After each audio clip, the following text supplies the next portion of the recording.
प्रिय बच्चों, आज हम आपके सामने कक्षा 8 की विषय हिंदी उदिता की प्रकरण मजदूरी और प्रेम लेकर उपस्थित हुए हैं। ये जो पाठ है मजदूरी और प्रेम, ये सरदार पूर्ण सिंह ने लिखा है। पहले हम सरदार पूर्ण सिंह का थोड़ा सा परिचय देखेंगे। सरदार पूर्ण सिंह का जन्म 17 फरवरी 1881 ईस्वी को एटवाबाद में पंजाब में हुआ था। बच्चों, कुछ समय इन्होंने विद्यालय में अध्यापन का कार्य किया, परंतु संतुष्टि न होने के कारण इन्होंने उस कार्य को छोड़ दिया और फिर ये कृषि में लग गए। फिर उन्होंने खेती करना आरंभ कर दिया। इनकी रचनाएं मजदूरी और प्रेम, आचरण की सभ्यता, सच्ची वीरता आदि हैं। 31 मार्च 1931 को इनका देहावसान हो गया। इन्होंने जो पाठ लिखा है मजदूरी और प्रेम, इस पर हम आज थोड़ा सा प्रकाश डालेंगे। देखेंगे इसके सारांश के रूप में जो सरदार पूर्ण सिंह थे, उन्होंने मजदूरी को, प्रेम को और कृषि को ईश्वरीय भावनाओं से जोड़कर देखा है।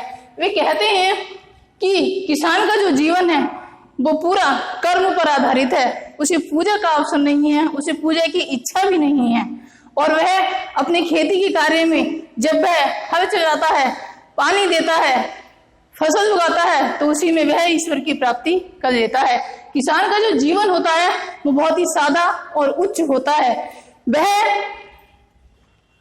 अपने बच्चों को भी उसी की शिक्षा देने का प्रयास करता है। उसके मन में कभी ये इच्छा नहीं होती कि मेरे बच्चे पढ़े लिखे या ऑफिसर बने।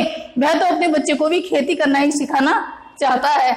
उसके बच्चे उसी वातावरण में, मिट्टी में खेल कूद कर बड़े होते हैं और योग्य बनते हैं और वैज्ञानिक तकनीक से खेती करना भी सीखते हैं। उसका पारिवारिक जीवन भी अत्यंत सरल एवं सीधा है। उसके परिवार में बहुत सीधापन, बहुत भोलापन और अत्यधिक सादगी देखने को मिलेगी। बच्चों, मजदूरी से किसान को अत्यधिक प्रेम होता है। वह उसी में ईश्वर को भी देखता है। लेखक के अनुसार जो मजदूरी है वह सभी कर्मों में सबसे महत्वपूर्ण है। उसने इस मजदूरी को घरेलू काम में, बाहर के काम में, आध्यात्म में, शिक्षा में सभी को जोड़ा है। लेखक के अनुसार यदि आप खेत में मजदूरी करते हैं तो आपको उससे प्रेम करना चाहिए। आपको उन उपकरणों से, उस कार्य से और उसको करने की जो विधि है, उसको करने के लिए जो मेहनत लगी है, उन सभी से प्रेम हो जाएगा यदि आप मन लगाकर उस कृषि के कार्य को भी करते हैं। मजदूरी और फकीरी, लेखक ने मजदूरी को फकीरी के साथ भी जोड़ा है। लेखक कहते हैं कि हमारे हिंदू दर्शन में जितने भी फकीर हुए हैं, जितने भी साधु हुए हैं, जितने भी आध्यात्मिक लोग हुए हैं, उन सबने मजदूरी को साधुवाद और फकीरी से जोड़ा है। जिस प्रकार की कबीर और रैदास शूद्र जाति के होने के बाद भी क्या करते थे? अपने कार्य किया करते थे। जिस प्रकार की जूते गांठने वाला व्यक्ति भी अपने कार्य को करता है, उसे ईश्वर की प्राप्ति की कोई इच्छा नहीं होती, परंतु उसे क्या इच्छा होती है कि वह अपनी मजदूरी करे, अपना कार्य करे और उस कार्य को अच्छे से अंजाम दे।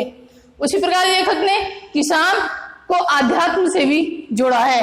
लेखक के अनुसार किसान मजदूर भी है, ईश्वर भी है, शिक्षक भी है, आध्यात्मिक भी है और साधु भी है और फकीर भी है। किसान के अंदर वह सारे गुण पाए जाते हैं। ये पूर्ण सिंह के अनुसार जो किसान है वह बने बनाए अचार या मुरब्बे में वह स्वाद महसूस नहीं करता जो अपने खेत के पैदा किए हुए गेहूं में या चावल में करता है। उसके अनुसार उसका बोया हुआ बीज, उसका दिया हुआ पानी, उसकी पैदा की हुई फसल और उस पर लहराती हुई बालियां ही उसे अत्यधिक संतोष प्रदान करती हैं। ऐसा लेखक पूर्ण सिंह जी इस पाठ में बता रहे हैं। वह कहते हैं कि मुझे किसी भी जंक फूड की या किसी भी बाहरी खाने की ऐसी कोई इच्छा कभी खाने के लिए नहीं हुई कि मैं इसका स्वाद चखूं, क्योंकि मुझे मेरी पत्नी द्वारा बहुत दूर से सिर पर रखकर लाया गया पानी ही अमृत के समान दिखाई देता है और मेरे द्वारा की गई खेती की वस्तुएं ही मुझे राजभोग के समान दिखाई देती हैं। यहाँ पर लेखक ने किसान को आध्यात्म से भी जोड़ा है। जैसे कबीर, रहीम, जॉन ऑफ आर्क,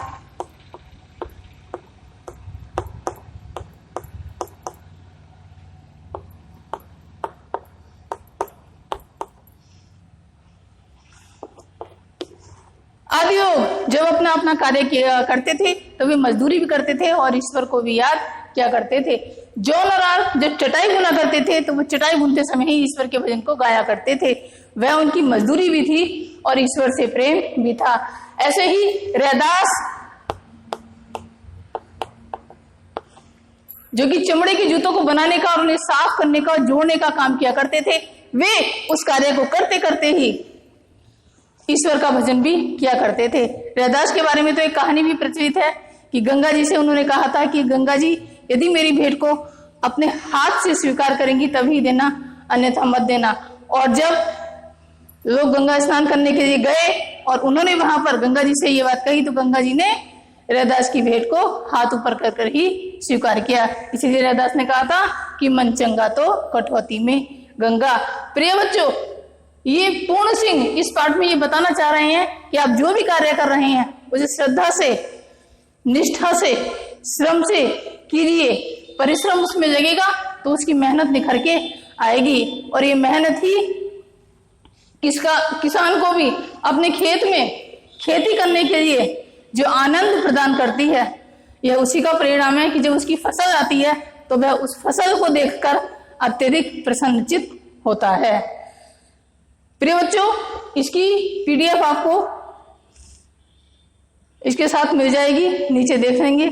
आज की वीडियो में बस इतना ही। अगली वीडियो में फिर उपस्थित होंगे।